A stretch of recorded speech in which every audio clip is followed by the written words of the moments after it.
원장님하고 얘기하면서 근데 너무 좋아요, 이 분위기. 네. 그쵸? 네, 좋아요. 너무 좋아. 오늘 등록하시고 안 오신 분들 덕분에 우리 너무 좋아. 그러니까 이 분위기 너무 좋아요. 근데 지금 목차 얘기하셨는데 저도 다들 그러시죠. 책 보면 목차 먼저 보시죠. 근데 이게 진짜 학습법에도 포함이 되잖아요. 공부 잘하는 애들은 미리 목차를 보고 이 시간에 할 거를 제목만 보고 유출한 다음에 선생님이 하시는 내용을 보고 아, 내 생각이 맞았지. 이렇게 공부를 한다고 그러더라고요. 맞잖아요. 그렇죠? 그리고 지금 또 아까 대표님께서 아니 우리 조경사 강원국 조경사님께서 그 남의 생각을 하는 게 결국 그게 저는 그게 마중물인 것 같아요. 우리가 혼자서는 안 되니까 맞아요. 남의 생각과 남의 책으로 내 생각에 잠깐 이제 마중물 다 아시겠죠? 온라인 분들도 왜 펌프질 할 때는 그냥 밑에 땅에 물이 있어도 한 바가지가 들어가야지 물이 나오는 것처럼 우리 안에는 다 물이 있는데 안 되니까. 그래서 야, 그 말은 내 강의에 써먹어야 되겠다. 마중물이다. 읽는 것은.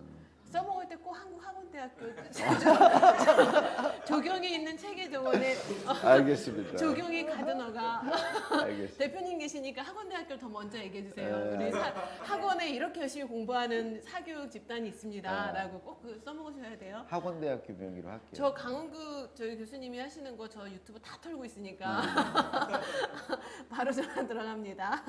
근데 진짜 그런 것 같아요. 그래가지고 오늘 점점 갈수록 이렇게 쭉 우리가 물어있는 느낌이 들죠. 그리고 저도 그냥 막연하게 뻔히 아는 내용인 듯 하지만은 요 아까 얘기하셨던 이런 방법들 그리고 책을 읽을 때 저도 책을 읽을 때 여기 다 책 좋아하시는 분들이 앉아 계시니까 제일 좋은 게 이렇게 흥분되는 게 뭐 하나 책 읽었을 때 이 저자분이 뭔가 소개하고 그러다 보면 어떤 한 분야가 궁금해지고 그럼 정말 또 그 분야의 책을 또 찾게 되더라고요. 그러면서 스스로 기특하다 그러면서 그러고 있는데 어쨌든 너무 좋은 얘기 나눴고요. 자, 우리 이제 질문이라고 너무 또 규정 지으면 좀 그렇고 사실 이 질문이라는 게 정말 우리 교수님 책도 읽어보면 질문을 잘하는 법 결국은 생각을 제대로 해야 하니까 질문을 하는 거라고 나오는데 우리가 좋은 답을 얻기 위해서 이제 질문을 잘해야 되고 저는 또 생각을 할 때 개인적으로 우리가 고기를 잡으러 나갈 때 물고기 대어를 잡으러 나갈 때 많은 장비도 준비하고 막 나가잖아요. 포인트를 찾아 나가잖아요. 그리고 찌를 딱 내리지만 한 번에 되진 않지만 그래도 근접한 곳은 가서 또 언제 어디서 갑자기 예상치도 못한 대어가 낚일 줄 모르는 그런 게 바로 질문의 힘이지 않을까. 이것도 괜찮지 않아요? 비유를 잘 하시네. 이것도 괜찮지 않을까? 아까 거보다는 좀 안 좋네. 자, 여기서 우선 질문 타임인데요. 먼저 저는 오늘 강원국 교수님을 모시기 위해서 정말 뭐 책 나는 말하신다 책부터 해서 뭐 대통령 글쓰기는 이전에 읽었고 어른답게 말하기부터 해가지고 다 읽고 또 유튜브 다 보고 그러기 때문에 거의 맨날 한 2시간 동안 하루에 4시간 운전하면서 교수님 인터뷰를 이제 계속 봤는데 너무 많이 보다 보니까 그냥 책을 보면은 목소리가 들려요. 영상을 보니까. 그러다 보니까 이제 또 오히려 교수님 사모님이 너무 뵙고 싶어지고 항상 사모님 얘기를 하세요.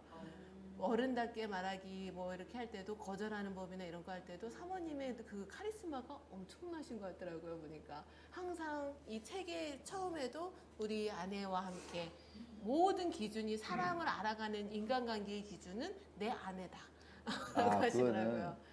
저도 이제 그 책을 쓸 때 첫 문장을 뭘로 할까 생각하는데 이번 뭐 이 책에도 아마 첫 문장이 아내가 나오지 않을까 싶은데 아내가 보기 때문에 그래요. 제일 먼저 보거든요. 아내가 통과가 돼야 책이 나오거든요. 그러니까 책으로 나오기 전에 보거든 아내는. 그리고 뭐 저기 사람과의 관계에서도 사모님한테 거절하는 법이나 예를 들면은 무조건 미안해도 타이밍이 있어야 된다. 빠르게 내가 잘못했어. 그렇게 하면 그것도 혼난다. 아니 뭐 아내랑 뭐 대부분의 시간을 보내니까 네. 뭐 둘 다 어디를 안 나가잖아요. 출근을 않잖아. 그러니까 하루 종일 붙어 있거든요.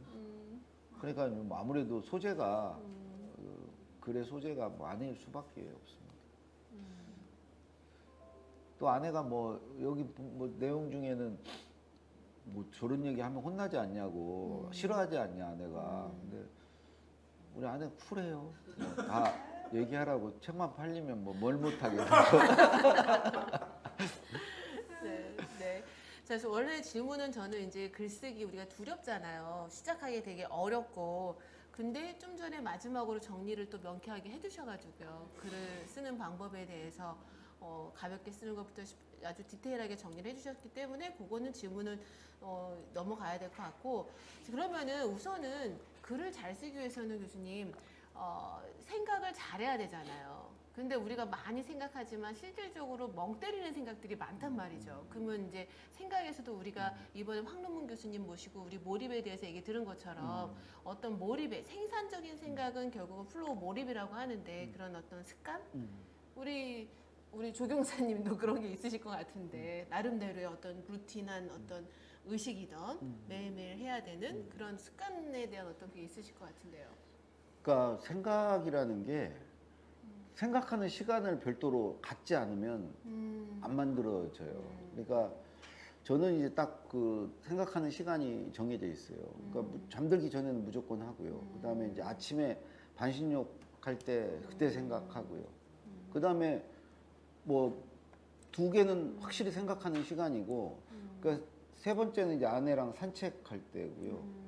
그다음에 네 번째는 차 타고 어디 이동할 때, 뭐 저는 스마트폰 안 보고 그냥 그 지하철이나 버스 타고 이동할 때 그때 좀 생각을 해보려고 합니다.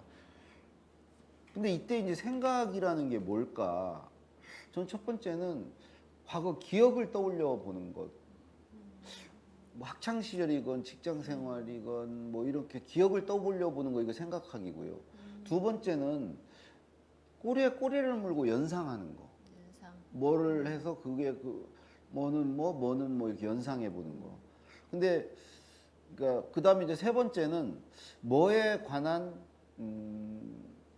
나의 어떤 관점, 시각, 입장. 예를 들어서 그러니까 교육에 관해서 나는 어떻게 생각하는가, 그걸 생각해 보는 거죠. 누가 하나 나한테 키워드를 딱 정해가지고. 교육에 대해서 어떻게 생각해? 그럼 내가 뭐라고 답하지? 교육에 대한 내 생각은 뭐지? 이렇게 생각을 해봐야지 생각을 하는 거지. 그렇지 않으면 생각을 안 쳐. 키워드 좋을 것 같아요. 왜냐하면 연상을 하라고 하는데 사실 연상을 하다가 삼천포로 갈 수 있는 위험성이 우리 같은 비전문가는 많으니까 요거는 우리가 분명히 마지막에는 엉뚱한 데가 있을 것 같고, 또 훈련하기 위해서는 키워드, 교육, 진짜로 행복이 뭘까라는 걸로 했을 때도 세 줄 바로 안 써질 것 같아요. 그렇죠, 그렇죠. 네, 아주 사소한 그런 단어들에 대해서. 그래서 아마 습관은 우리가 오늘의 미션, 오늘의 생각 키워드 하나를 가지고 세 줄로 내 생각을 딱 명확하게 규정 짓는 훈련을 해야 될 것 같아요. 너무 말이 많아져. 우리가 뭐는 뭐야 그러면은 모르니까. 그러니까 딱 정의를 내려보고 방금 말씀하신 규정해보고 네. 그거 그렇게 정의 내리는 이유를 생각해보면 하나의 생각이 완성되죠. 이유까지 네. 내가 규정 내려서 그럼 그게 하나의 한 꼭지의 글이 글쓰기가 되죠. 될 수 있겠네요. 거기에 이제 근거나 사례를 들어주면 완벽한 글쓰기. 근거 사례. 네. 그럼 이거를 키워드로 해서 우리가 교수님 이런 강의를 하고 나서 말씀드린 것처럼 노션에서 매일 세 줄 쓰기. 그래서 여기서 있는 중요한 내가 좋았던 문장, 우선 필서를 해야지 글쓰기가 되니까. 그리고 나서 자신의 생각 세 줄로 언어로, 나의 언어로 바꾸는 거를 계속 올리는 이제 노션 플랫폼에서 그걸 할 거거든요. 근데 막연하게 이걸 어떻게 끌고 가야 될까? 되게 사실 저는 개인적으로 고민이 많고 있는데, 지금 키워드 하나씩만 너무 저도 거창하게 뭔가를 하라고 하는 것보단 오늘의 키워드는 뭡니다. 그러면 그 키워드를 가지고 나만의 세 줄로 아니면 모형식이든 이렇게 해서 하나씩, 그리고 그날의 가장 장원 글 하나 이렇게 또 좋아요 눌러주면 그런 이벤트로 계속 롤플레이 하면 좋을 것 같아요. 그렇죠? 근거 사례까지 하면 살붙이면 좋네요. 네. 자, 또 이제 그래도 질문하실 거 우리 대표님 김현지 학장님 질문 있으시잖아요. 어저께 말씀하셨던 거 제가 이거 갖다 드리겠습니다. 네. 제가 가면은 여기가 카메라에 올 것 같으니까.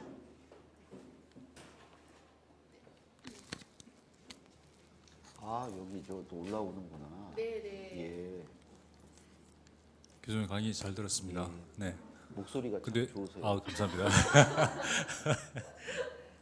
제가 원래 성우였습니다. 아 그래요. 네. 어쩐지 목소리가 네. 그래도 우리 굉장히 한국 그- 오늘 좋은 첫 자리니까 여기 나와서 얘기해 주세요. 아니 그 아니 그래도 우리 온라인으로 보시는 분들 있으니까 오늘은 또 소중한 자리니까 다음부터 여기 안 앉혀드릴 거예요. 없으니까.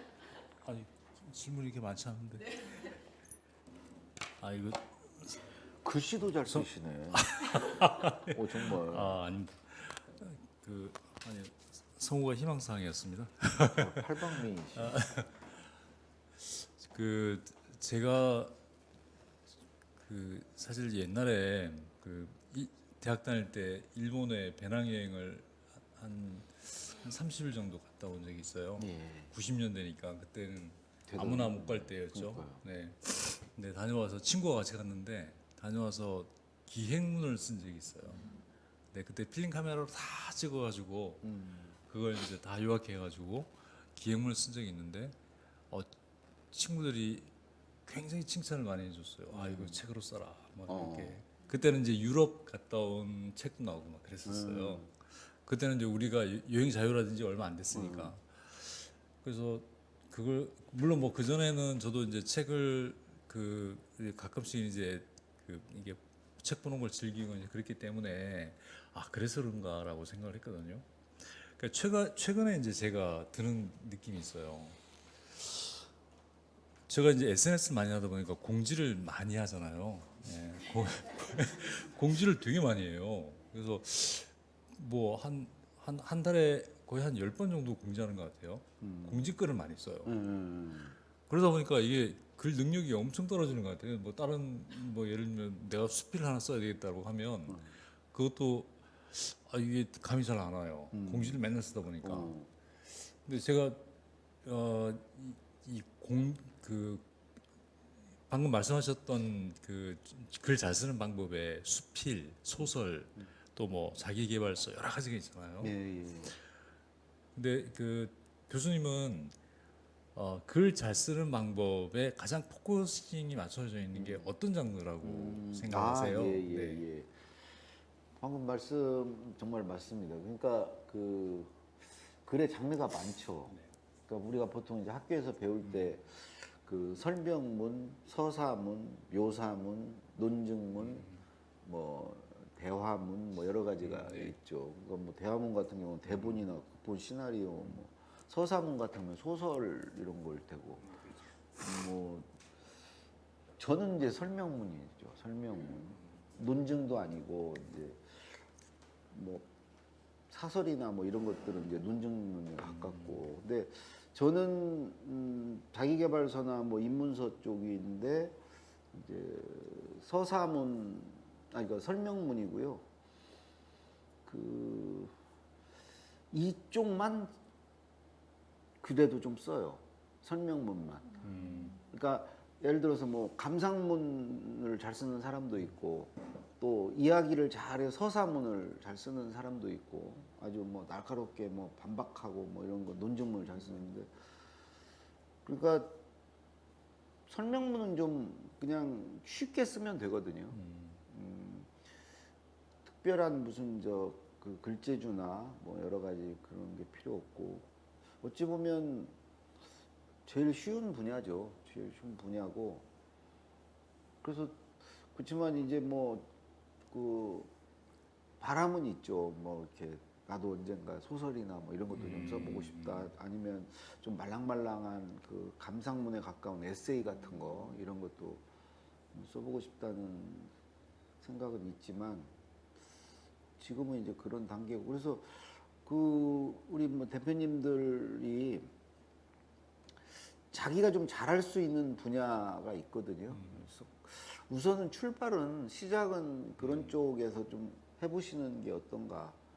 그건 말하는 거 보면 알 수 있어요. 그러니까 이야기 아주 재밌게 구수하게 잘하는 분은 이제 그런 서사문 쪽에 좀 잘할 수 있는 여지가 있으니까 이제 그런 쪽으로 한다던가.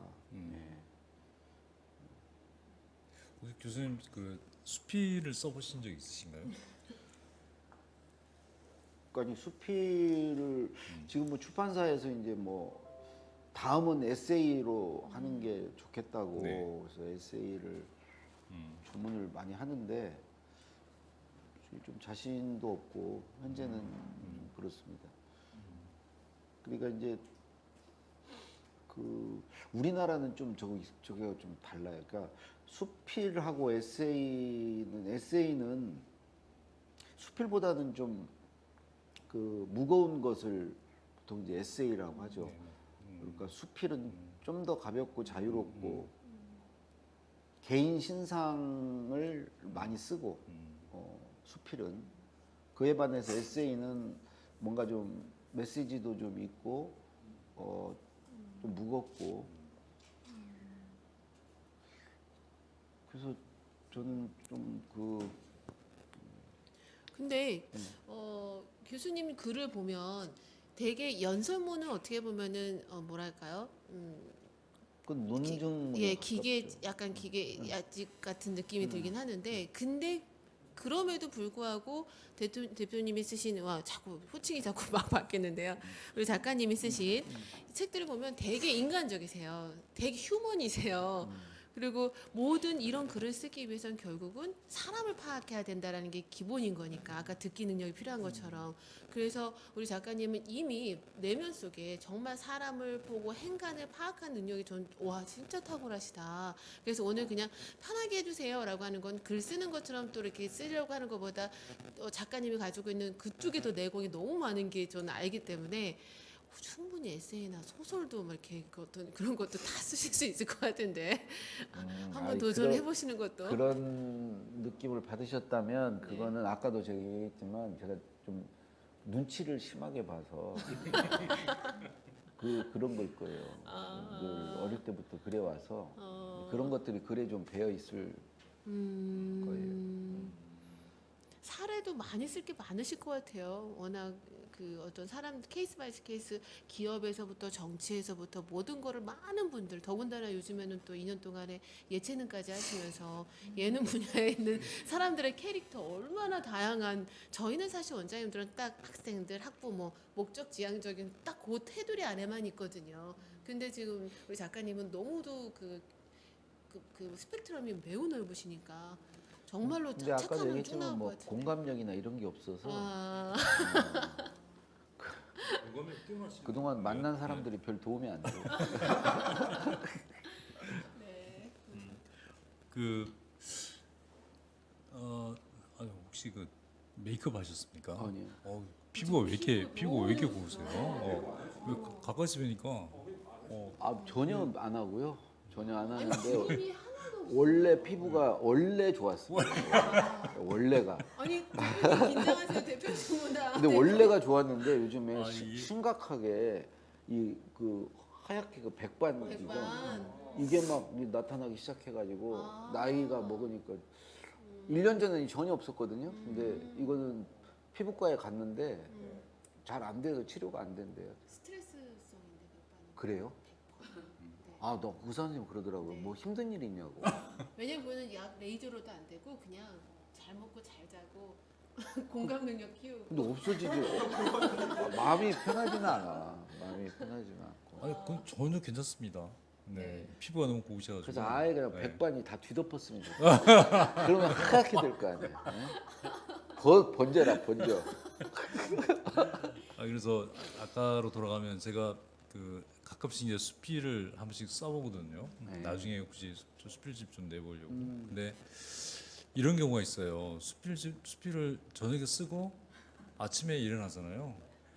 그러면 완전히 쓰레기가 돼 있어요. 내가 도대체 왜 이런 걸 썼지? 라고 이제 생각일 정도로 그러니까 사람이 빙의가 돼서 글을 쓴 것 같은 느낌. 다른 사람이 그런 느낌이 가끔씩 들거든요. 혹시 그 교수님도 그런 경험 있으십니까? 그건 뭐 누구나 그럴 거래요. 그건 저거나 똑같죠. 뭐 우리 옛날에 고등학교 때 연애 편지 쓰고 다음날 아침에 보는 거. 그러니까 이제 아마 그거는 이제 전 좋은 거라고 생각해요. 그때 이제 글을 쓸 당시에 굉장히 감정이 이렇게 고조되고 뭔가 몰입돼서 쓰신 거고 그리고 이제 그 아침에 달리 보이는 것은 이제 정신이 돌아온 거고 정신이 안 돌아오면 안 되죠. 이제 맨정신에 이제 보면 그게 이상하게 보이는 게 당연한 거고요. 그 이제 그걸 계속 이제 그걸 많이 하셔야죠. 많이 하시다 보면은 그야말로 이 맨정신과 이 그 이렇게 충만한 그 감정 상태의 어떤 절정한 절충점에서 그러니까 한편으로 이 쓰는 사람과 읽는 사람이 이 동시에 이게 같이 접신이 돼서 그러니까 이 자기 글을 쓰면서 읽는 게 이렇게 몸에 배면 그러니까 이제 저 같은 경우는 저 출판사에서 한 1년 7개월 있어가지고 이 편집자의 눈을 갖고 있어요. 그러니까 글을 보면 자꾸 이렇게 고치는 그러니까 지하철 같은 데 타면 광고판을 나도 모르게 막 고치고 있어요.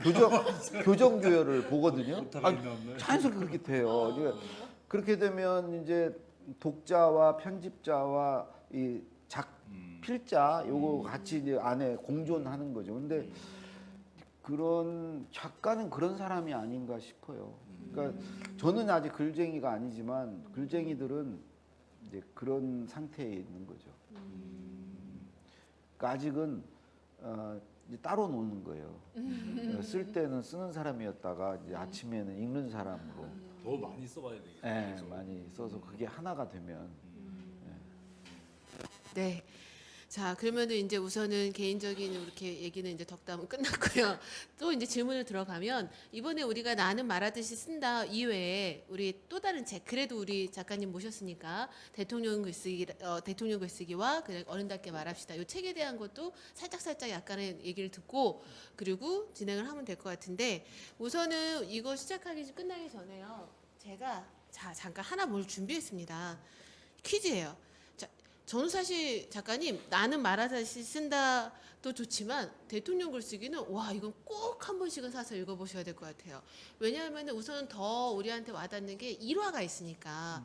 저는 이 글쓰기 대통령 글쓰기에 정말 스토리만 쫙 있으실 줄 알았어요. 근데 그게 아니라 나는 말하듯이 쓴다라는 책을 읽고 우리가 모든 뭐 말하는 법 처세술 모든 것들이 다 그 안에 다 담겨 있던데요 보니까 응집이 돼 있더라고요. 그래서 이건 꼭 봐야 될 것 같아서 제가 또 이것까지 드리기엔 너무 또 그렇고 그래가지고 하나 했습니다. 퀴즈를 요거 맞히신 분한테. 자, 우리 레베카 원장님 나가신 거 아니죠? 자, 가장 중요한 것은 경청. 네, 맞아요. 경청하면 글도 잘 쓰지만 인간관계도 좋아지고 그리고 내 마음도 편해지고 모든 거에 대한 솔루션일 것 같습니다. 자, 퀴즈입니다. 정약용 이 책에 나와요. 아인슈타인, 링컨, 에디슨, 김대중, 노무현 이분들의 공통점은 뭐뭐의 달인. 아주 쉽죠. 그러니까 자수를 얘기해 줘야 될 것 같아요. 네? 자수. 자수? 글자 수. 여기 가로 써 있어요. 그러니까 두 자죠, 두 자. 두 자. 뭐뭐의 달인.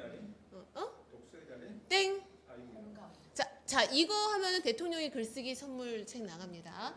네. 오, 되게 쉬운 건데.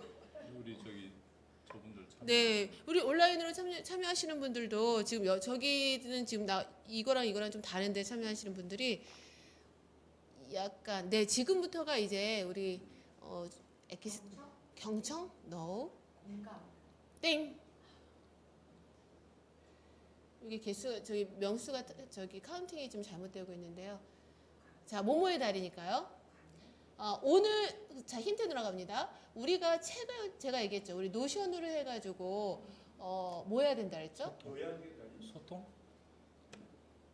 우선은 습관과 들어가요. 네.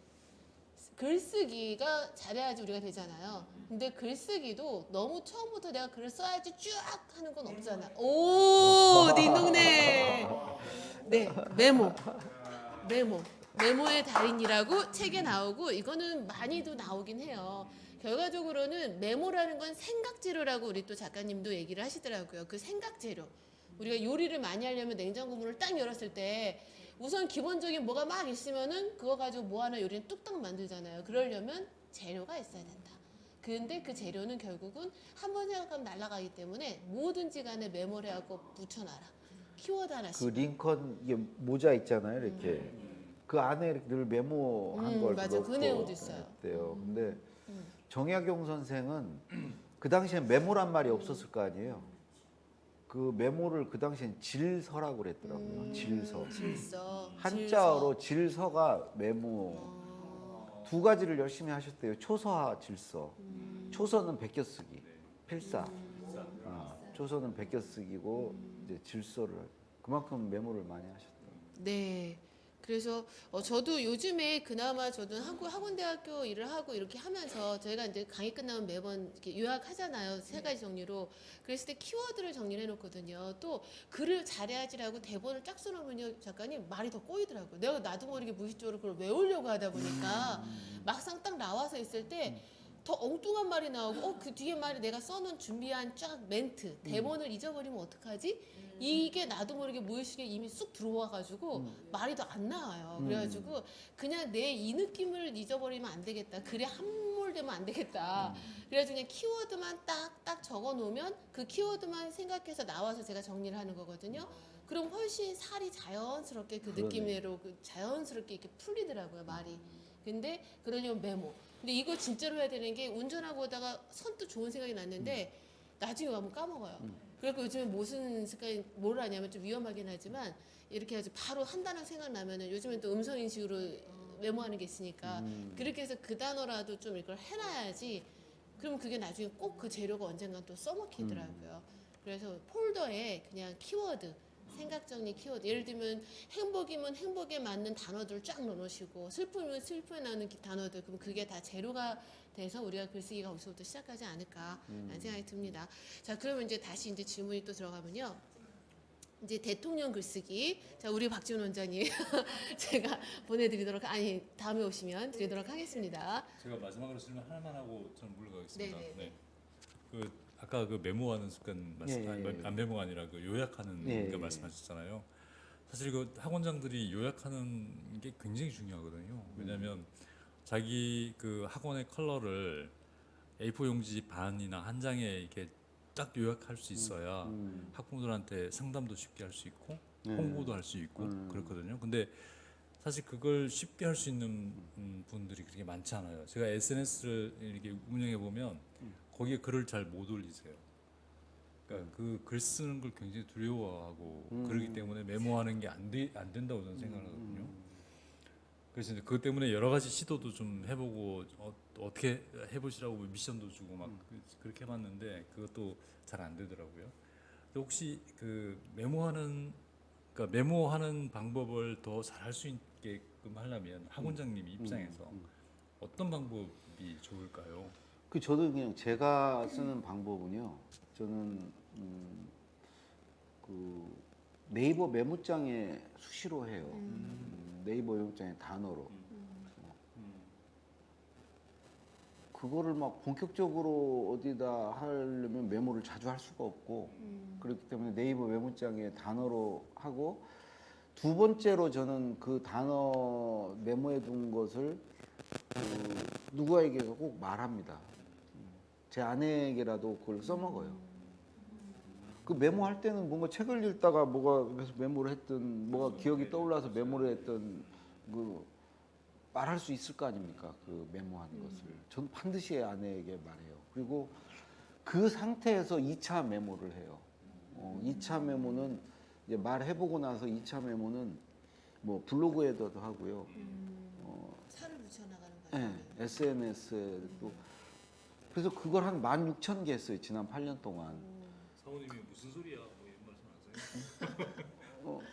아니 와이프의 반응만 내가 보고 내 얘기니까 내 말이니까 그거를 한 이제 내가 아는 걸 뭐 자랑하는 말도 있고 내 지식을 자랑하는 것도 있고 내가 어디서 들은 정보를 가지고 내가 아내에게 말한 것도 있고 아니면 뭐 내 경험을 말한 것도 있고 이제 그런 내용들을 그때그때 이제 메모를 했던 게 한 16,000개 되고 이제 그거 가지고 이제 글을 써요. 그 조각들을 가지고.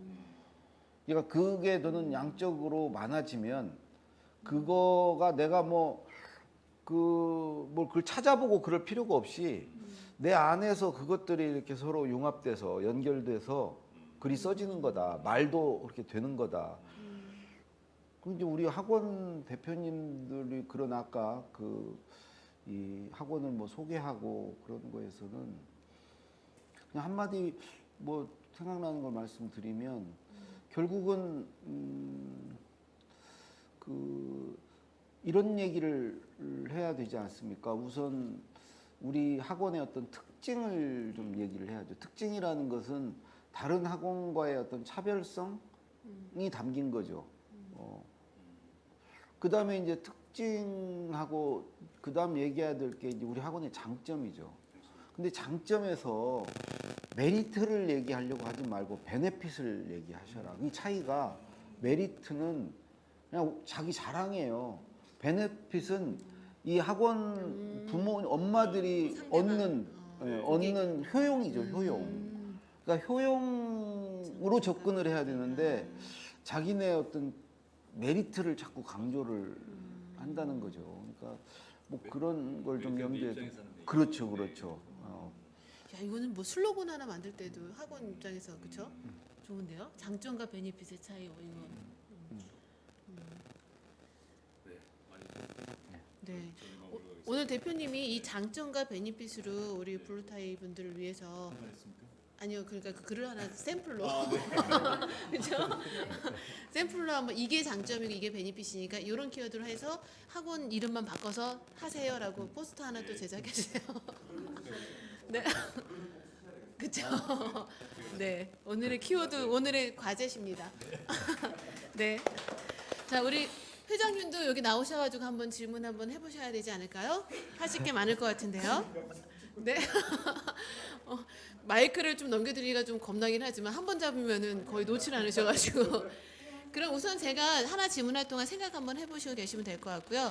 자, 아까 전에 우리가 이제 빙의 막 얘기했잖아요. 상대방이. 그리고 우리 작가님께서도 대통령님, 정말 김대중 대통령님과 그리고 우리 노무현 대통령, 물론 이제 정치색이 있고 없고를 떠나서 우리는 그분들에 대한 마음은 다 한결같으리라 봅니다.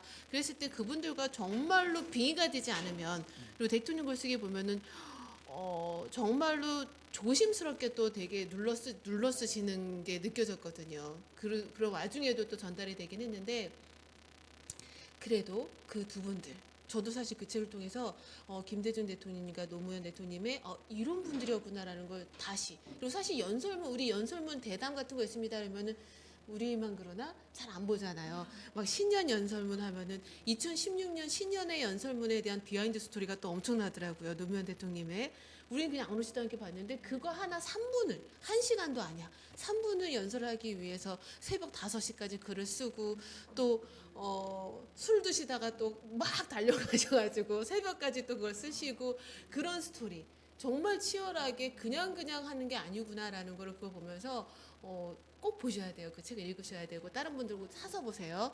자, 그러면 질문은 그 두 분 내에 분명히 공통점이 있고 또 차이점이 있으실 것 같은데 이건 약간의 이제 약간 그래도 재밌잖아요. 우리가 또 이렇게 가장 옆에서 있던 분한테 이렇게 얘기 듣는 거 그거에 대해서 한번 좀 얘기를 해주실 수 있을까요? 참 두 분을 보면 공통점도 많고 차이점도 많은 것 같아요. 공통점은 우선 첫 번째 두 분 다 되게 성실하다. 부지런하고 성실하다. 두 번째는 독서광이다. 그야말로 맞아요. 공부 중독자들이다. 공부하는 걸 그렇게 좋아한다. 세 번째는 아까도 얘기했지만 메모광이에요. 진짜 메모 속에 살아요. 늘 메모하고. 그 다음에 뭐 잘 아시다시피 말하는 거 좋아하시고요. 글 잘 쓰시고. 아까 얘기한 그 공감력도 정말 있으세요. 그리고 또 질문하는 거 되게 좋아해요. 두 분 다 뭘 이렇게 그건 이제 알고 싶어 하는 탐구 효과 뭐 그거 똑같아요. 질문하는 거 되게 좋아하고. 그에 반해서 뭐 차이점도 많이 있죠. 예를 들면 차이점은 질문하실 때도 공격적으로 하는 스타일이 있으실 테고 둘러 한번 한 템포 뒤에서 이렇게 얘기하게끔 시간을 주는 스타일 성향이 약간 그런 부분에서 좀 다르지 않을까요? 뭐 여러 가지 있죠. 성격이 다르시니까. 근데 저 이제 연설문 쓰는 입장에서 보면 노무현 대통령은 이제 그 쓰기 전에 먼저 얘기를 해주세요. 어떤 내용으로 써라. 김대중 대통령은 써오면 고쳐주셨고 또 노무현 대통령은 보고 있는 걸 되게 싫어하셨고 김대중 대통령은 반드시 보고 읽어야 된다고 생각하시는 분이었고 그게 예의라고. 뭐 노무현 대통령 같은 경우는 이제 반복을 싫어하셨어요. 예전에 했던 말 또 하는 거 되게 싫어하셨고 늘 새로운 거. 근데 김대중 대통령은 10번 한 건 안 한 거나 똑같다. 반복이 중요하다. 한 얘기를 계속 해야 된다. 엄청난 그것도 차이점인데요. 차 그거는. 있고 또 김대중 그렇죠. 뭐 그런 예. 그리고 이제 마지막 하나 김대중 대통령님은 글을 한번 보시면은 말도 그렇고 다 첫째, 둘째, 셋째예요. 이렇게 나열, 병렬을 좋아하시고 저 노무현 대통령은 직렬을 좋아하세요. 김대중 대통령이 첫째, 뭐 둘째 이거 얘기하는 게 한 번도 없을 거예요. 못 보셨을 거예요. 그분은 이게 직렬로 해야 돼. 그 옆으로 이렇게 나래비 세우는 거 되게 싫어하세요. 이게 이제 왜 그런가 봤더니 김대중 대통령의 어떤 연설은 기조가 설명이에요, 설명. 노무현 대통령은 설명이 아니고 설득이에요. 주장이고. 그 주장을 할 때는 뭐 여러 가지를 주장을 하지는 않잖아요. 하나를 두 가지씩으로 파는 딱 거지. 얘기해가지고. 예. 근데 김대중 대통령 설명을 하려면 이것저것을 이렇게 얘기를 들어줘야 되죠. 정치적 측면은 이렇고 경제적 측면은 이렇고 문화적 측면은 이렇고 설명을 하려면 이렇게 나열을 해줘야 되고 그런 차이 때문에 이제 그런 것 같아요. 맞아요. 두 분의 진짜 독서 강인 거는 정말 노무현 대통령님의 마지막에 이제는 책도 읽을 수 없고 책도 글도 쓸 수 없다라는 그 마음이 정말 어떤 마음이실까 라는 잠시 그런 것도 있었지만 어쨌든 꼭 한번 읽어보시기 바랍니다. 이건 꼭 읽어봐야 될 것 같아요. 이건 어떤 공부를 위해서가 아니라 우리 같은 사람이잖아요. 이제 우리도 대통령 될 수 있는 나이잖아요. 아니 진짜로 아니 이제는 옛날 어렸을 때는 대통령은 우리와 다른 존재, 정치는 다른 존재. 그리고 왜 슈퍼나 가면 할아버지 저렇게 분개를 할까 이젠 알 것 같아요. 왜냐하면 나와 같은 나이대의 그렇죠. 또래니까 비판을 할 수 있고 그 사람의 생각을 읽을 수가 있으니까 이제는 나도 그 나이가 됐구나 이런 생각이 들더라고요. 그런 생각으로 이렇게 책을 읽으니까 그 스토리 하나하나가 정말로 이렇게 훅훅 감정이입이 훅훅 되더라고요. 네. 자, 그러면은 또 이제 그 다음에는 혹시라도 아무래도 대통령만 안 하셨을 뿐인 거지 빙의를 하시면서 거의 다 앞에서 모든 거를 대통령님의 생각이나 정치나 모든 걸 다 앞서서 해야지 연설문이 나오고 하는 거잖아요. 그러면은 그래도 우리는 아무것도 모르잖아 일반인들은. 그래서 연설문이나 아니면 그런 대담이나 이런 정치에 대해서 읽을 때 우리가 좀 주의해야 되거나 이런 어떤 조언 같은 게 있으실까요? 너무 이거는 정치적으로 너무 주관적인가?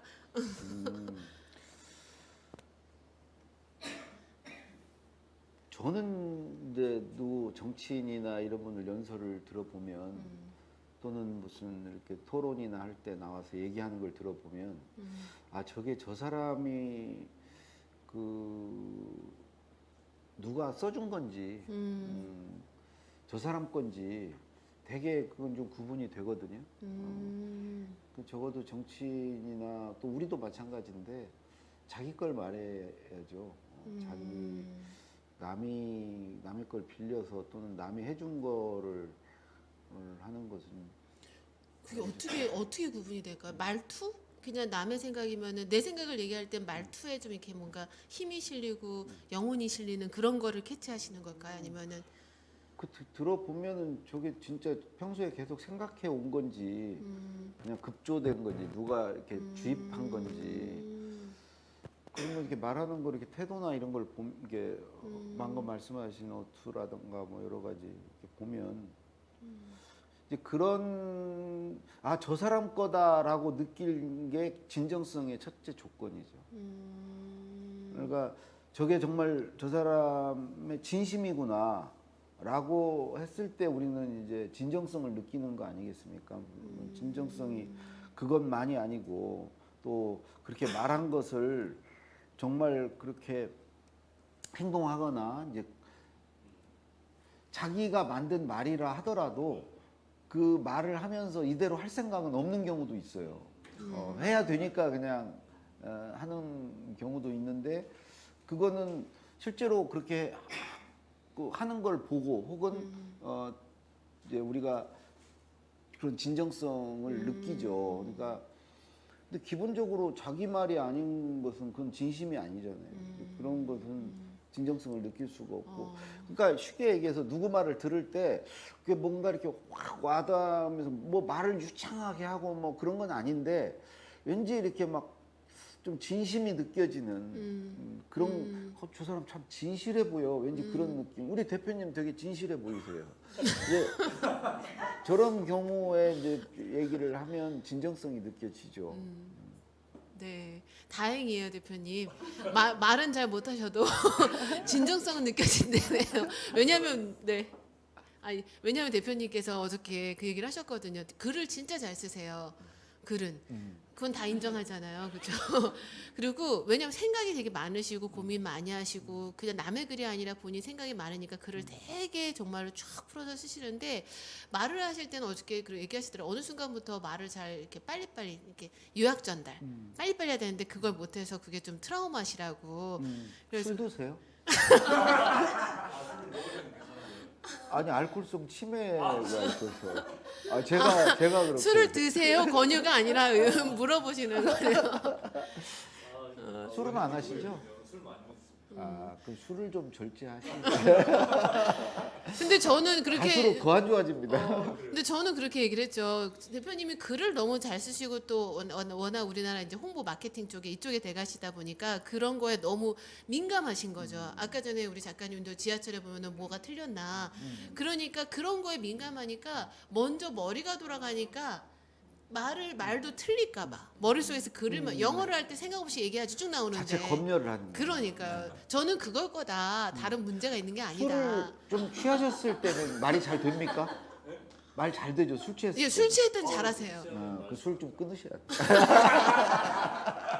아니 그리고 또 하나 우리 이제 대표님 같은 분이 머릿속에 그 좀 완벽주의 경향이 네네. 있어요. 그래서 글을 잘 쓰는 분들은 그런 결과물이거든요.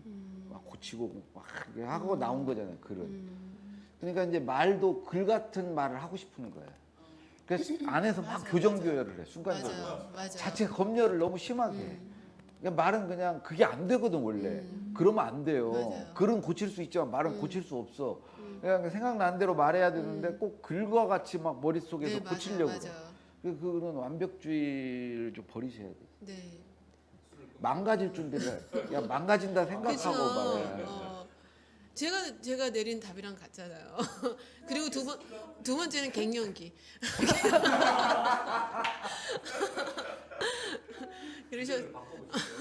그래서 어저께 오시면 좀 이걸 여쭤보셔라. 왜냐면 분명히 이런 전문가적인 어떤 그거에 대한 병이 있는 거고 또 같이 글을 쓰시니까 분명히 해답을 주실 겁니다. 오늘 질문에 그걸 하세요라고 얘기했었거든요. 저는 그 5년 전에 약간의 그 트라우마가 생겨서 그렇습니다. 그 전에는 안 그랬는데 그 전에 5년 전에 좀 어떤 일이 있어서 상대방이 나를 어떻게 볼까 이런 생각들이 좀 생겨서 그래서 이제 얘기를 할 때 좀 완벽하게 얘기해야겠다 이런 생각이 그렇죠. 그 언제 한번 오해를 심하게 당하셨나요? 소송을 당했는데 그건 정말 트라우마예요. 저한테 막 물려서 저는 정당한데 네. 그것 때문에 좀 트라우마가 생겨서 네. 아까 이제 술 얘기를 한 거는 우리가 기억력이 없어져도 말이 이제 좀 문제가 되거든요. 제가 그래요. 그래가지고 한 이제 술도 단어. 끊었고 단어가 생각이 안 나요. 단어도 생각이 안 나고 뭐가 생각이 안 나.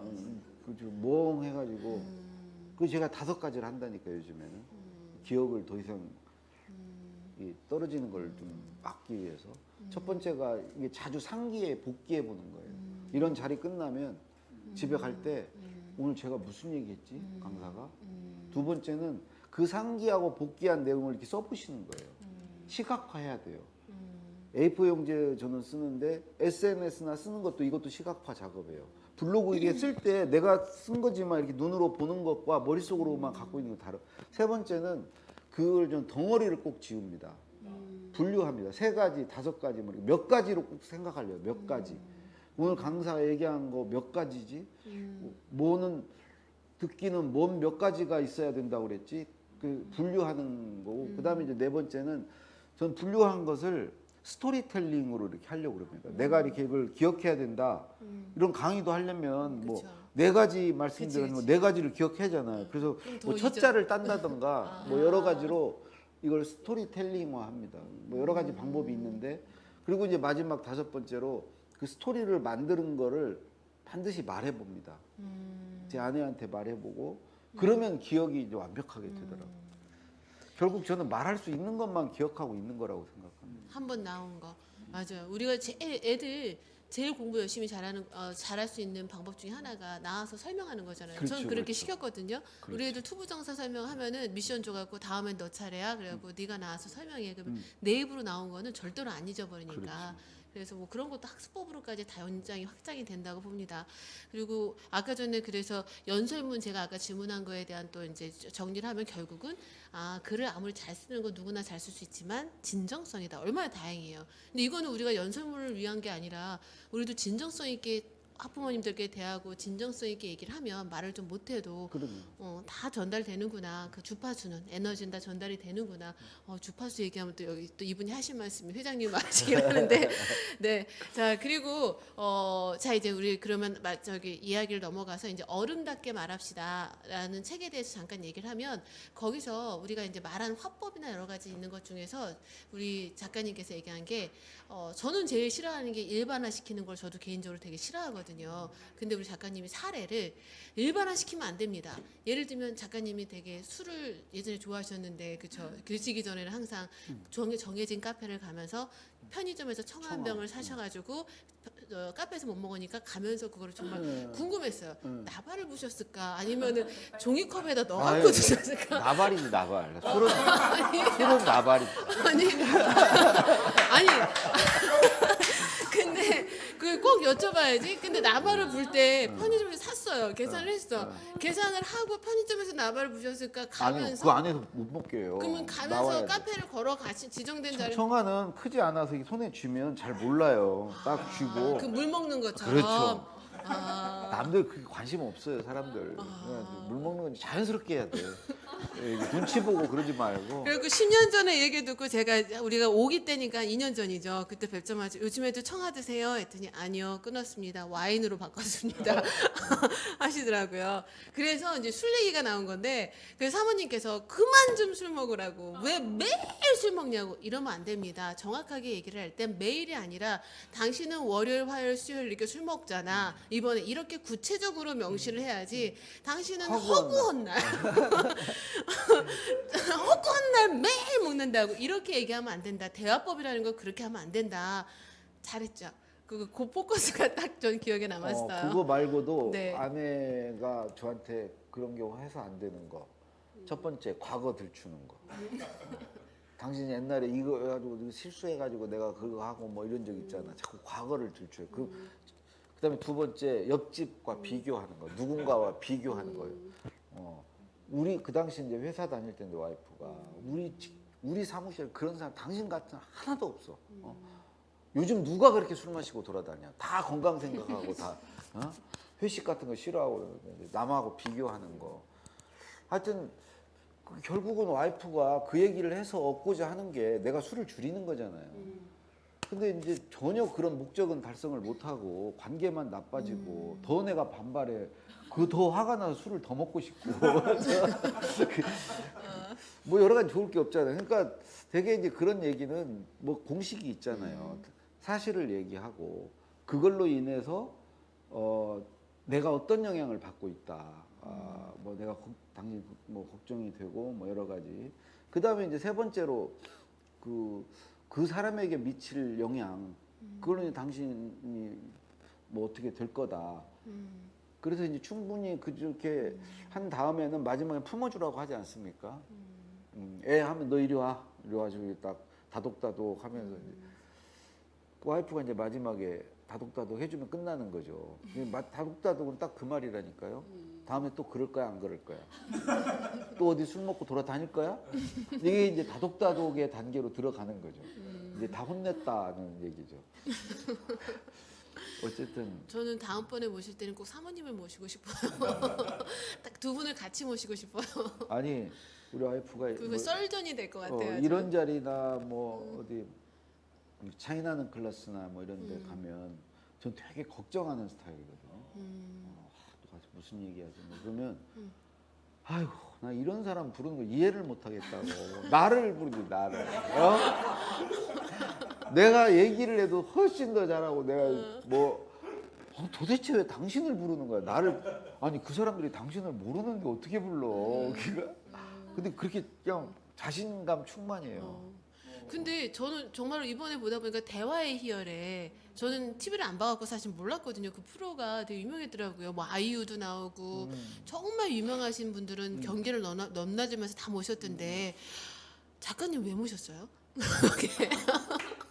글쎄 나도 섭외가 완전 와서 예능 프로거든요, 진짜로.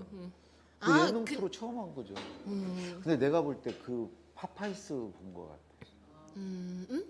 파파이스? 파파이스 김어준 씨가 하는 건데 아, 네네. 그거를 진짜 사람들이 많이 봤거든요.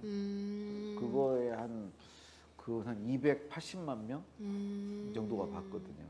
근데 PD가 그걸 보지 않았나? 저는 제게 정말 잘 모실만 하다는 걸 저는 알기 때문에 여쭤본 건데 정말 안타까운 게 말을 많이 안 하시더라고요. 거기서는 아무래도 아니 했어도 다 잘렸죠. 정말로 더 이렇게 구체하게 얘기하시면 정말 자연스럽게 될 텐데 일부러 참고 계시는구나 말 안 아니요. 하시는구나. 아마 하는 게 다 잘렸을 거예요. 제 분량이 있는 거죠. 그 이상은 절대 안 내죠. 되게 힘드셨죠, 근데 적응하기 힘드셨을 것 같아요. 쉽지는 않더라고요. 유희열 씨가 주인공인데 유희열 씨가 끌고 가는 건데 이게 괜히 많이 끼어들었다가 불려나간 적도 있고요. PD가 잠깐 나와보시라고. 거기서 자꾸 그걸 끼어들지 마시라고. 그렇구나. 그냥 놔두라고. 뭘 혼도 나고. 나이 먹어서 이걸 이렇게 해야 되나. 나이가 지금 환갑이 다 된 제일 나이도 많은데. 그래도 패널 중에 제일 당연히 압도적으로 많았거든요. 유희열 씨도 한참 후배니까. 근데 모시는 분들이 워낙 다 여러분들을 모시기 때문에 그런 구심점이 있을 필요는 있을 것 같아요. 송혜 선생님을 마지막에 모셨는데 그 송혜 선생님이 뭔 얘기를 자식 얘기를 하고 하다 유희열 씨랑 같이 울었어요. 네, 두 봤어요. 분이 붙들고 울었는데 제가 또 이 분위기를 깨려고 농담을 던졌다가 불려나갔어요. 거기에 끼어들면 어떡하냐고. 지금 이 장면을 뽑으려고 지금 우리가 이 고생을 하고 있는데 이거를 지금 더 부축해야지. 거기서 농담을 하면 어떡하냐고 그래가지고. 또 우리는 또 너무 슬퍼하시니까 또 그걸 아니 또 왜냐면 진행이 안 되잖아요. 다 울고 계시니까. 나라도 진행을 해야 되겠다. 이 국면을 내가 이게 타개를 해야 되겠다. 거기서는 예능 쪽에 공감 능력이 떨어지시고. 그때는 작가한테 불려나갔어요. 네, 저기 우리 레베카 원장님께서 또 여기 질문이 하나 올라오셨는데요. 타인의 입장에서 공감하고 경청하는 작가님의 노하우에는 무엇이 있을까요? 저게 안 된다니까. 공감이 안 된다니까 잘. 아니 그래도 노력은 하실 거잖아. 내가 이 단점이다라는 거 아시니까. 근데 내가 사회생활을 더 잘하려면 공감 능력을 키워야 된다. 막 노력하실 거야 돼요. 그러면 내가 요 부분에서 이런 뭐랄까 연기라도 해야지 이런 거. 그런 건 있어요. 제가 이제 아내에게 배운 게 있죠. 진짜 아내가 공감 능력이 뛰어나고 여성들이 다 그래요. 나는 그 아내의 공감 능력을 어디서 보냐면 그 옛날에 구피라고 요만한 그쵸. 그 열대요. 얼대어 그거 키우는데 그렇게 개 신경을 쓰더라고. 어디 갈 때 되면 그걸 싸주지고 가는 거야. 얘 굶는다고. 그래서 그거 나 되게 어디다 그걸 쏟아버리니까 그거를 그냥 싸매고 맨날 다니는데 뭐 분리수거 같은 거 할 때도 그 분리수거 하시는 분들의 입장 이거를 안 떼고 버리면은 당신이 먹은 거 아니야. 이 상표를 왜 안 떼 이거를 누구 보고 떼라고. 이것도 이제 공감력인 거죠. 여러 가지 이걸 보면서 배우고 있어요. 배우고는 있는데 이게 성격 원래 태어나 천성도 있는 것 같고 그다음에 이렇게 기본적으로 남과 이렇게 경쟁하고 남과 비교하고 막 이런 걸 그런 삶을 살아온 사람한테는 좀 힘들더라고요. 그게 되려면 이게 양보도 하고 배려도 하고 희생도 하고 때로는 이제 그런 해야 되는데, 그래서 요즘에 제가 모토로 삼는 게 있습니다. 첫 번째, 늘 내가 이익 볼 수 없다. 손해 보는 것을 받아들여야 된다. 그리고 두 번째, 모든 사람에게 칭찬을 받고 모든 사람과 좋은 관계를 맺을 수 없다. 어떤 사람과는 뭐 불편한 관계, 나를 싫어하는 사람이 반드시 있을 수밖에 없다. 세 번째, 늘 이길 수 없다. 때로는 질 수 있다. 지는 걸 받아들이자. 그래서 손해 볼 수 있고, 내가 늘 이익 볼 수 없고, 때로는 손해 볼. 두 번째, 질 수 있고, 세 번째, 나를 싫어하는 사람이 있을 수 있고. 요 세 가지를 받아들이면은 이제 사실은 이제 공감력을 키울 수 있는 출발이 아닌가. 늘 이기려고 그러고, 늘 손해 안 보려고 그러고, 늘 내가 남들한테 이렇게 좋은 평가 받아야 되고, 그러면 공감력이 생길 수가 없어요. 그런 사람은 양보 안 해요. 남 배려 안 해요. 근데 교수님, 제가 교수님 지금 한 4번 정도 이렇게 같이 전화 통화를 하고, 사실 이렇게 강의 요청을 할 때 되게 무서우신 분들도 많거든요. 근데 한 번도, 단 한 번도 2번 얘기를 안 하시고 그냥 이렇게 항상 네, 편하게 강의는 언제든 좋습니다. 더 딴 데선 더 많은 학원대학교에서 많이 챙겨드리지 못하잖아요. 그럼에도 불구하고 정말로 배려심, 뭐 이런 거 되게 양보 많이 하시고, 대표님이랑도 어저께 우리 얘기했잖아요. 강은구 교수님 정말 너무 좋으시다. 근데 그거는 이런 거죠. 욕하지 않을까. 안 간다고. 모든 사람과 좋은 관계를 갖고 싶은 거지. 그래서 혹시 욕하지 않을까. 근데 적을 만들지 근데 않을까. 이제부터는 다짐했다면서 욕해도 좋다. 아니, 그러니까 우리 다음부터 이제 안 하시는 거예요? 그런 노력을 하고 있는 거예요. 근데 맞아요. 진짜 저도 이제 나이가 이제 먹다 보니까 다름을 인정하고 그냥 나랑 좀 다르다 그러면은 그 사람은 안 만나면은 내가 저 사람을 미워할 필요도 없고 내가 저 사람한테 욕을 들을 필요도 없고 그냥 차단을 자연스럽게 저 사람이 그 대신 모르게 근데 보통은 상대방이 모르게 자르자. 10명 중에 1명하고 관계 안 좋거든요. 근데 이 사람한테 정말 공을 들여요. 저 같은 경우는. 근데 성공하지도 않아. 이게 계속 거슬려. 근데 이게 요 9사람한테 시간을 써야 되는데 요 사람한테 신경을 쓰고 막 시간을 써. 결국에는 안 돼요. 그러니까 이건 제끼고 가야 돼. 그러니까 포기해버려야 돼. 근데 계속 신경이 쓰여 나는. 그러면은 이제 마지막 그래도 요점 정리, 요약. 우리는 항상 요약을 해야 되니까 요약으로 한번 또 이렇게 딱 2가지로 얘기를 해주신다면요. 노하우, 경청하는 노력. 아까 얘기하신 것처럼 다름을 인정하고 그냥 받아들여라, 경청을 들어라. 저분에 대한 대답이요. 그러니까 제가 이제 저 책 했을 때는 네. 멋있게 썼죠. 뭘 썼냐면 뭐 4가지를 갖춰야 된다. 첫 번째, 측은지심이 있어야 된다. 인간 원래 측은지심이 있는 건데 이걸 잃어버리는 게 문제다. 그다음에 두 번째, 역지사지 해야 된다. 늘 역지사지 하려고 해야 된다. 그다음에 이제 세 번째, 이 공동체 의식을 키워야 된다. 내가 예를 들어서 학원의 일원이면 학원을 생각해야 된다. 그다음 이제 마지막 4번째, 정의감이 있어야 된다. 그게 공감력이다. 그러니까 뭐 정의감이 뭐 거창한 정의감이 아니고 뭐 좀 불의를 보거나 부당한 걸 보거나 그런 거에 대해서 좀 피하는 게 아니고 어떤 이런 게 이제 공감력이라고 했는데 뭐 저도 안 되는 거예요. 아니 꼭 제가 되는 것만 씁니까? 어떻게 되는 것만 가지고 뭘 씁니까? 아니 솔직히 이런 거예요. 2가지. 다짐을 쓰시는 걸 수도 있어요. 2가지가 있어요. 이런 거 있죠. 아는 것과 할 수 있는 거. 그러니까 아는 건데 말을 못하면 그건 아는 게 아니에요. 할 수 있다고 생각했는데 막상 해보니까 못하는 건 할 수 있는 게 아니에요. 그러니까 사실은 해봐야 되고 말해봐야 돼요. 근데 나 같은 경우 이렇게 지금 우리가 늘 하는 게 저는 말하는 것과 해보는 거거든요. 그래서 해보면 이건 내가 할 수 없는 일이구나. 그러니까 말해보면 말이 안 나오면 내가 모르는 거구나. 이제 이런 계속 시도해보고 있는 거죠. 네. 자, 레베카 원장님 들으셨죠? 노하우는 아까 전에 얘기한 것처럼 역지사지와 네 가지 정리했던 부분. 이제 그런 부분들은 또 이제 그래서 책에 해보고 있어요 지금 제가. 해보고 있고. 아니 근데 작가님 공감 능력이 좋으세요. 왜냐면 우리가 같이 있을 때 되게 행복하잖아요. 우리가 행복하잖아요. 같이 얘기를 나누는데 우리가 막 머리가 좋아지는 이런 걸 떠나서 그냥 행복하고 그냥 얘기하시는 거를 그냥 자연스럽게 그냥 훅훅 안에다 심잖아요. 책의 정원의 키워드는 심는 겁니다. 생각을 내 터에다가 심는 건데 심어주고 있죠. 지금 다 그건 심어주고 내가 있어요. 이제 타인의 욕망하고 있죠.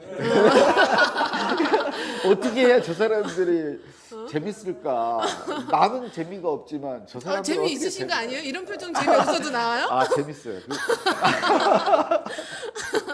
네, 자 그러면 우리 마지막으로 우리 그래도 불타씻기 우리 회장님, 우리 이번이 지금 불타씻기거든요. 불타씻기가 지금 78명인데 우리 10기를 또 맡아서 가시는 우리 회장님이시고 여수에서 또 우리 작가님 강의를 듣기 위해서 수요일부터 여기 바로 앞에 롯데시티 호텔에서 근데 제가 봤을 때는 아주 날개를 다신 것 같아요. 이걸 핑계 삼아서 사모님한테 허락받고 너무 잘 놀고 다니시면 오세요, 일로 오세요.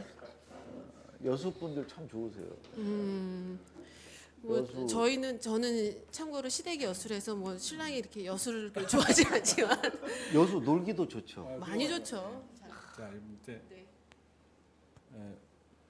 너무 감사합니다. 사실은 제가 지난번 강의할 때도 말씀드렸는데 파파이스를 보고 와 저분은 한번 진짜 만나보고 싶다 이런 생각을 많이 했거든요.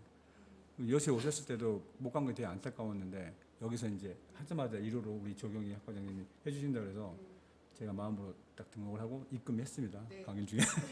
그리고 또 특별히 이제 여기 제가 참석할 수 있게 우리 김무현 대표님하고 우리 조경희 학과장님이 호텔비를 이틀 동안 내주셔가지고 이 좋은 동네네. 예 너무 여러 가지 서로 배려해 주는 관계. 예 너무 감사합니다. 함께 하기 위한 거지 이거는 돈을 벌기 위한 과정이 아니에요. 함께 좋게 성장하기 위한 거지. 그리고 또 안 아까워요? 돈? 오늘 이렇게 참석해가지고 말씀 나누다 보니까 진짜 더 매력이 더 있으신 것 같아요. 그래서 여러분들도 빨리 저기 등록하시고 이 현장에 와서 같이 이런 걸 나눴으면 너무 다음 좋겠습니다. 분이 네. 더 좋던데 유영만 교수. 네. 네, 뭐 어쨌든 뭐 근데 제가 드리고 싶은 질문은 이제 너무 유쾌하시고 재밌고 하신데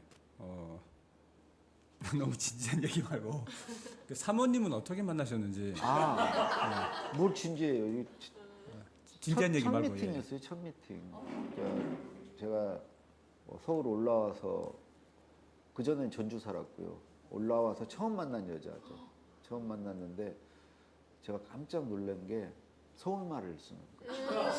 서울말을 처음 들어봐요. 아니 왜 그러냐면 서울말 쓰는 사람을 처음 만났어요. 서울에 사는 분들은 내 아는 분들 많지만 다 전주말 쓰는 분들. 전주에서 올라온 분들이지 원래 서울 사람이 아니죠. 근데 진짜 서울말을 쓰는 사람 고향 이제 그 장인어른 고향은 제천이신데 이제 서울에 태어났죠. 그런 사람을 처음 만났다는 거죠. 서울말을 쓰는 게 너무 좋았어요. 그래서 제가 결혼을 하기로 첫날 진짜 아니 그리고 저기 작가님 네 얘기하세요. 네.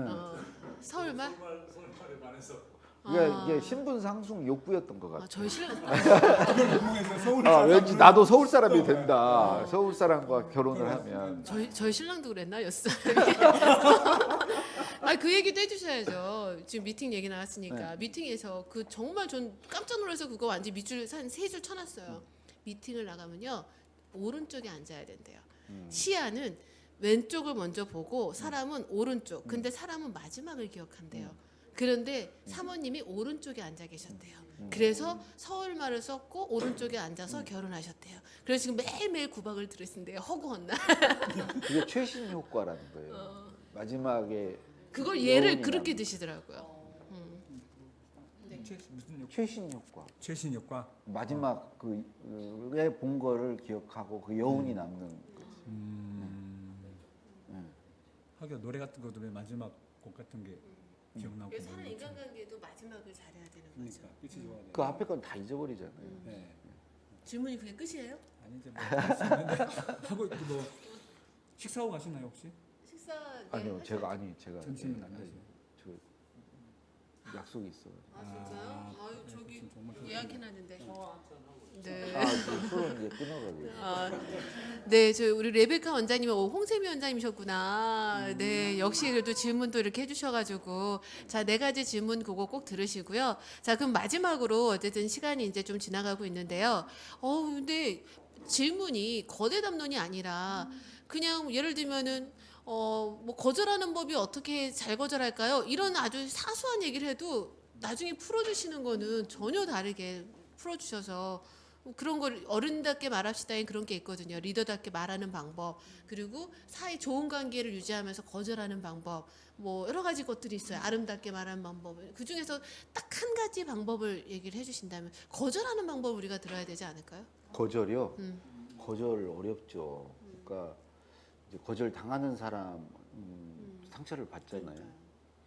저도 이 KBS 그 라디오 하면서 출연진 섭외가 정말 어려워요. 그러니까 이제 매일 한 분씩을 모셔야 되는데 그 거절을 많이 당하거든요. 근데 그럴 때 상처 받아요. 근데 이제 두 가지를 넣어서 거절하면 좋을 것 같아요. 하나는 이제 거절하는 이유죠. 거절하는 이유인데 거절하는 이유가 네가 싫어서 혹은 네가 마음에 안 들어서 네 프로그램에 뭐 양이 안 차서가 아니고 그 거절의 이유를 자기에게서 찾아야죠. 내 어떤 문제로 인해서 한다는 거 하나 하고 두 번째는 대안을 좀 주면 좋겠어요. 나는 어렵지만 누구한테 얘기해보라던가 내가 못 해주지만 이런 방법이 있을 수 있다던가 뭔가라도 이렇게 대안을 좀 제시를 하면 거절 당하고도 크게 뭐 이렇게 기분 나쁘지는 않을 거고. 대안. 네. 저도 한번 예전에 저도 이제 그런 마인드를 갖고 있어서 예전에 강사 생활 때 제가 그만두겠습니다라고 이제 대표님한테 얘기를 해야 되잖아요. 그래서 이제 제가 그만두고 나서의 시간표를 짜서 가지고 갔어요. 제가 그만두면 이분은 이렇게 와가지고 이렇게 시간표 하면 됩니다. 했더니 대뜸 딱 하시는 말씀이 네가 뭔데 이걸 해와. 그래서 얘기했죠. 나중에 이제 얘기를 했지. 왜냐하면 문제점을 얘기하는 건 누구나 할 수 있지 않냐. 그러면 내가 또 하나의 문제가 되지 않겠냐. 이렇게 해서 이게 싫어서 이렇게 나간다라고 하면 또 문제점이 되니까 그래도 마지막은 이런 거를 솔루션이다. 내가 제일 이쪽을 아니까 그때 되니까 나중에는 이제 이해를 하지만 또 리더들은 또 이제 그걸 오해하는 경우도 있지만 그래도 진정성은 먹히더라고요. 결국은 진정성은 먹힌다라는 거. 자, 그럼 마지막으로요, 강 작가님, 책 우리가 또 책이니까 우리 작가님이 인생에 있어서 사춘기 때부터 해서 인생에 남는 어떤 이 변화를 일으킨 그런 기억에 남는 책과 그리고 또 지금 추세의 우리 원장님들께는 이런 책을 좀 읽었으면 좋겠습니다. 우리 글쓰기. 뭐 자기 개발 떠나서라도 우리가 건강해지기 위해서 우리 내면이 건강해지기 위한 책의 추천. 저는 뭐 책 다 이제 뭐 글쓰기 지금의 나를 만든 책들인데 뭐 초등학교 저학년 때는 계몽사에서 나온 소년소녀 세계 문학전집. 그 아버님이 반품하시겠다고 그래서 죽어라고 읽었던 기억이 있고 결국 반품됐어요.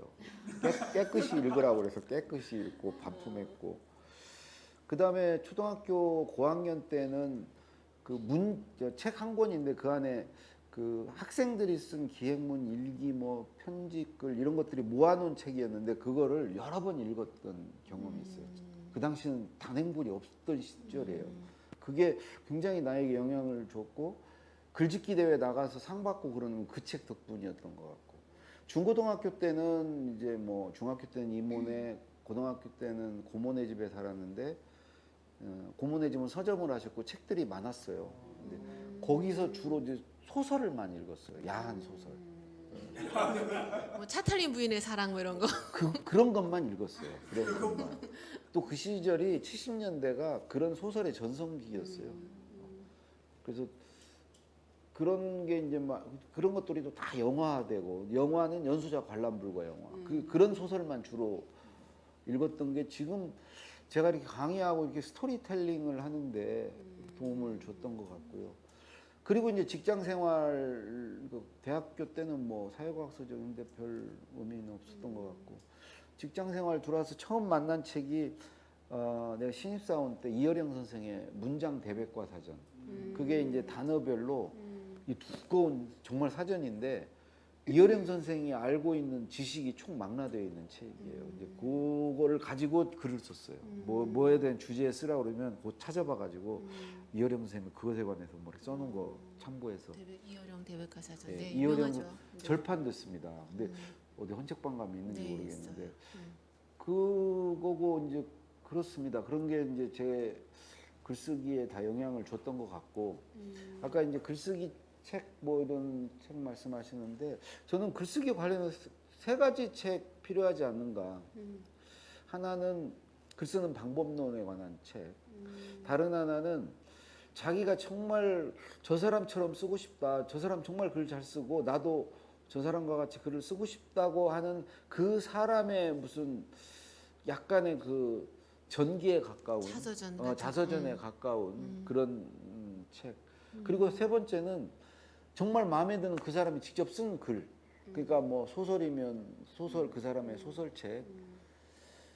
그렇게 했는데 어떤 사람 뭐 어떤 거를 읽으라고 말씀드리기보다는 자기가 좋아하는 사람 뭐 그런 사람 것을 그래야지 이제 자연스럽게 뇌가 말랑말랑해지고 마음 열게 되고. 네. 그 세 그래야 번째 저는 김훈 선생 소설 읽었고요. 글로 한 것은 혹시 뭐- 김훈 선생님이랑 친하세요? 아니요. 시즌 2에는 김훈 선생님 모시려고 지금 컨택트가 있는데. 김훈 선생님 전혀 제가 잘 모르고요. 네. 저만 알죠. 그분은 저를 잘 워낙 모르실 기자실 거고. 해가지고 김훈 필체 그럼 유명하잖아요. 또 명쾌하게 뭐 촥촥. 닮고 싶은 사람은 유시민 선배. 선배님이세요? 그렇게 나이가 드셨었나? 유시민 선배. 네. 선생님이? 한참이시지. 지금 나이가 그분이 저보다 3살, 4살 위죠. 저는 우리 김우현 학장님이랑 동갑이신 줄 알았는데. 되게 좋아하시겠네 이 얘기 들으면. 진짜로. 카메라 이게 유시민 작가님을 모시기 위한 이게 자락을 까는 거예요. 네, 요 영상만 쫙 쇼트로 잘라가지고 좀 보내주세요. 여기 체계정원이라고 아주 묘한 단체가 있다. 근데 분명히 나중에 커질 것 같다. 어떤 이익 단체도 아니고 아주 건강하고 순수한 단체가 있다. 전국에 꼭 얘기 좀 해주세요. 알겠습니다. 네. 근데 결국은 책도 우리가 너무 자기계발서만 읽잖아요. 물론 그것도 필요하긴 한데 우리 마음 열기를 우리를 놓치고 다른 거를 읽으려고 하면은 병에 걸릴 수 있을 것 같아요. 그러지 않으려면은 시나 우리 이제 체계정원은 시인님들도 이제 시인분들도 모실 건데요. 그리고 작가 소설가 분들도 모실 거고 이렇게 인생을 바라보는 시야를 좀 우리가 넓혀가야 되지 않을까 싶습니다. 오늘 너무 행복했어요. 저도 재밌었어요. 저 우리 체계정은 정말 우리 한국학원대학교 우리 대표님이 주신 저한테 유일한 첫 번째 기회고 앞으로 많은 기회를 주시겠지만 정말 제 인생에 많은 의미 있는 체계정원인데 너무너무 행복하게 열어주셔가지고 정말 감사합니다. 자, 그래서 보면 우리가 아까 전에 우리 우리 작가님께서 오늘 키워드는 글을 잘 쓰고 소통을 잘하고 사람들과 잘 인간관계 맺고 모든 걸 잘하려면은 결국은 어떤 행간의 의미, 결국은 이제 맥락이라는 단어가 참 중요할 것 같아요. 키워드 하나로 한번 접었습니다. 자, 그래서 결국은 이 맥락은 제가 락자를 다시 한번 해봤어요. 맥을 잘 짚으면 우리가 관계가 즐거워지고 맥을 잘못 짚으면 떨어진다. 관계가 추락한다. 이런 생각이 딱 들었어요. 이것도 잘했죠. 아까 비유에 비해서는 많이 떨어지는데. 맥락. 그래서 맥을 잘 짚어야 된다. 그러면은 우리 관계도 좋아지고 글귀의 키워드도 잘 짚어서 글도 잘 쓰고 하지 않을까라는 오늘 운전하고 오면서 한 단어로 마지막 정리를 뭐 할까 생각을 했고 또 그다음 이제 글은 이게 우리 작가님이 쓰신 요게 책 안에도 들어가 있기도 하지만 저도 개인적으로 프로스트 이 글을 너무 이분이 말씀하신 이 글을 너무 좋아하기 때문에 우리가 이 책의 정원은요 공부하기 위한 과정이 절대로 아닙니다. 그래서 이제 이분의 말씀을 들면 참된 발견은 새로운 땅을 발견하는 것이 아니라 새로운 눈으로 보는 것이다. 이렇게 우리가 늙어가야 되지 않을까? 늙는다기보다 이렇게 우리가 나이가 들어야 되지 않을까? 이렇게 건강해야지 우리 아이들, 우리가 가르치는 아이들이 건강하게 우리가 가르쳐 주지 않을까? 저는 이게 블루타의 모든 교육과정, 무슨 디지털 협업과정보다 이걸 놓치고 다른 걸 배우는 건 거의 뭐 사상루가 무의미하지 않을까 싶습니다. 그래서 이제 오늘 첫 강의 그래도 우리 교수님 덕분에, 작가님 덕분에 너무너무 감사하게 진행이 됐고요. 오늘 첫 회입니다. 감사합니다. 네.